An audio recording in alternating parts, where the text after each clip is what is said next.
আব্দুল হামিদের দেশত্যাগের ঘটনায় কয়েকজনের বিরুদ্ধে ব্যবস্থা নেওয়া হয়েছে বলে জানিয়েছেন স্বরাষ্ট্র উপদেষ্টা মোহাম্মদ জাহাঙ্গীর আলম চৌধুরী। ইন্টারপোলের মাধ্যমে শেখ হাসিনাকে দেশে ফেরানোর চেষ্টা চলছে বলেও জানান তিনি।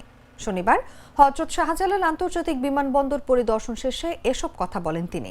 এর আগে বিমানবন্দর পরিদর্শন করেন স্বরাষ্ট্র উপদেষ্টা। বেলা 11টা 5 মিনিটে তিনি বিমানবন্দরে ভিআইপি গেট দিয়ে প্রবেশ করেন।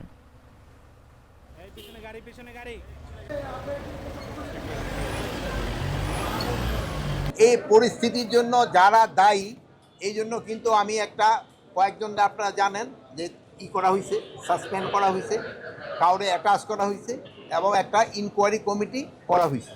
ইনকোয়ারি কমিটিতে মনে হয় 3 দিন কার্য দিবসের ভিতরে তাদের রিপোর্টটা সাবমিট করতে বলা হয়েছে এবং ওই রিপোর্ট সাবমিট করার পরেই যারা এটার জন্য দোষী তাদের এগেস্টে আইনানুগ ব্যবস্থা নেওয়া হবে। ইন্টারপোলের মাধ্যমে আমরা তো চেষ্টা করতেছি। অনেক তো জানেন যে এইটা তো ইন্টারপোল তো আর আমার কথার সাথে সাথে তো কাজ করবে না। আমি হয়তো মহিদুল্লাহ যদি সাথে সাথে বলি কাজ হবে, কিন্তু ওইটা তো আর আমার আন্ডারে না। ওইটা তারা সময় হয়তো তাদের আইন কানুন মতো তারা ব্যবস্থা নেবে।